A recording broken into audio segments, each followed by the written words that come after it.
enter and walk there. It's 3 kilometers walk from this end to the other end. This is the entry. This is the beginning. We call it upper gate. You see the groups and the ruins. The small theater from 1st century AD on your left, Roman.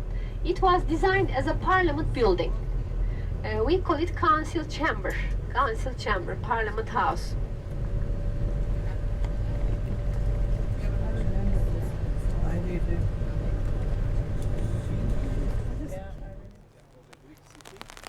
But under the administration of the Roman Empire, started in the 2nd century BC, it's being converted to a Roman city because the Roman, they have their own public buildings and different architecture and further developed more far advanced, much more wider portico with a roof on top, 130 meters long, that is being used as court of the city. In the Roman time, the court was here at that place, so-called basilica, the commercial basilica. Same time, all the traders, they were actually bothering here. Here I show you a game board. This is one of the popular games being played in the Roman time. Very similar to the backgammon. Yes. Backgammon is also one of the oldest games, very popular game in the Orient. Almost for 3,000 years it's been played in the between the sitting area and the stage house that was covered. It was not open air. This little orchestra you see down there, it was for the musicians during the concerts. That's the stage. Generally, all the speakers, they had all their speech. Now we are standing in front of the altar of Artemis and the Roman emperors.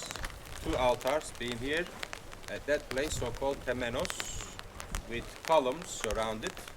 You can see some of them. This is the port of Ephesus down here, where you see this little bay, dried area. That was the port, the commercial port of Ephesus, like a river that goes to the sea, because when the whole bay that was silted up, especially in the Roman time, the 1st and 2nd century AD, that was right at that port of Ephesus. So now we are in the Domitian Square, half excavated, the other half is at the back, still under the sill, under the ground.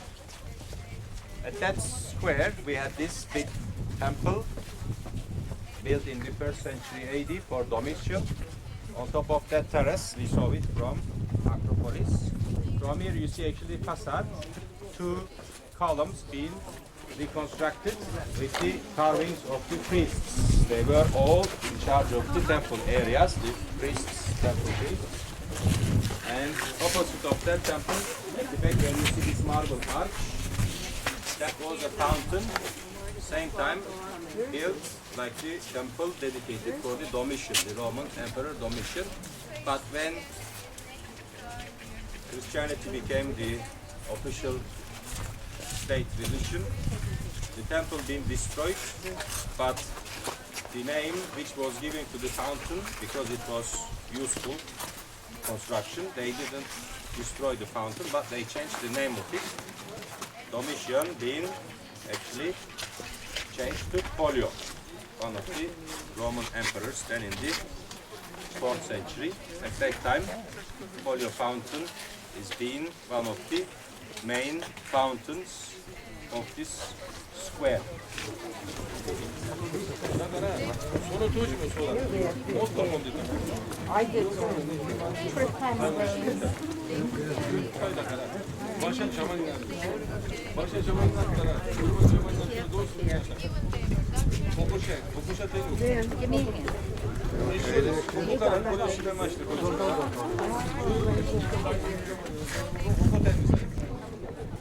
I was here before. I'm sure I have these pictures. It's so magnificent. I don't think anything changed. He was a physician, same time he was also a woman's doctor. He helped all the for the birth of the babies here, China course, for the honoring of their emperors same time, giving the names of the emperors to these places. That's been called the Trajan Fountain. Trajan, the Roman emperor, he was born in Cordoba near to Sevilla, one of the two Spanish origin emperors, same like Hadrian. After him, he was the emperor. And in the center of this monumental construction, in a big niche, there was this statue of Trajan, the Roman Emperor Trajan, about 4 meters high marble statue of Trajan. Decorations of the floors in the Roman time, all the mosaics, marble stones being cut in squares, all original colors, they are not dyed, mainly black, white and terracotta colors being used. Beautiful decorations on the floor in front of the shops. There were 12 shops next to each other. The last one at the end, that was the taberna, so-called restaurant, that time to eat and drink. And all the others, they were actually shoemakers, some textile shops selling silk materials, and maybe pottery. In front of the Hadrian Temple.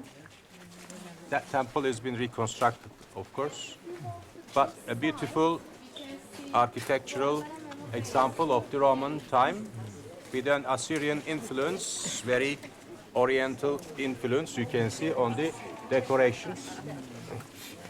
Tyche at the keystone, on top of this arch, is the protection goddess of city Ephesus. Same time she was the goddess of fortune. Goddess of fortune, Tyche, right at the back. She has been always interpreted in different ways. Sometimes they say she must be Medusa, but she's not. Medusa is supposed to be only the head with the snake hairs, because she has like a snake hair. Has been told Medusa. We are not quite sure about it. Can be Flora. Flora is the goddess of plants, trees and flowers. And they were all hanging sponges inside of the pool in the water. They were getting one of them, coming in, sitting there. No privacy, you can see, no separations. They were sitting next to each other. Probably they were also talking and discussing different things here in this latrines. Yeah, what happened to the women? Women you didn't see very much in the public places in the city.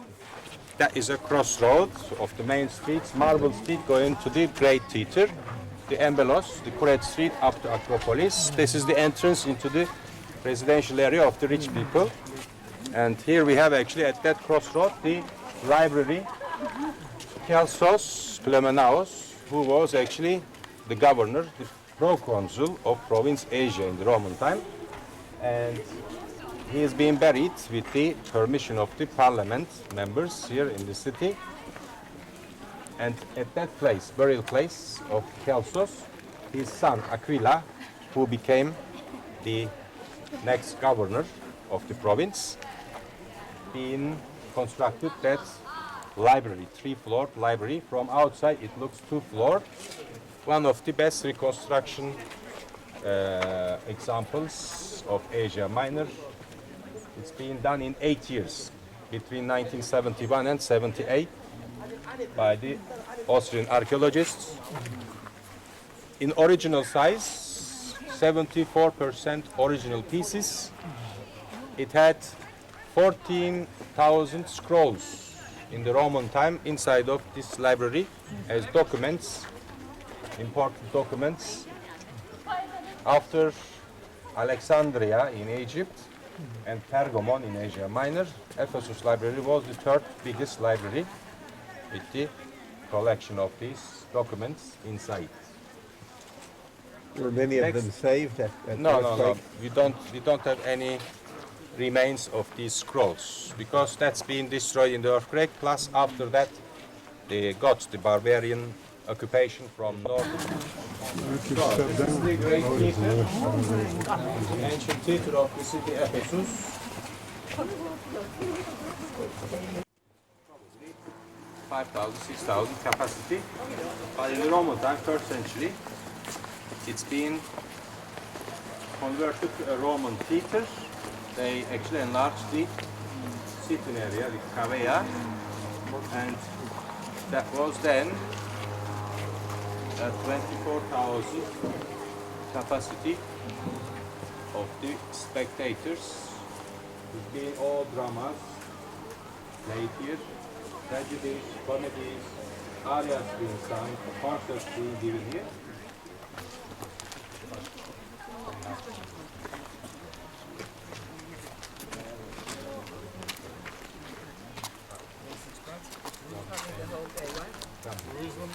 Jerusalem and this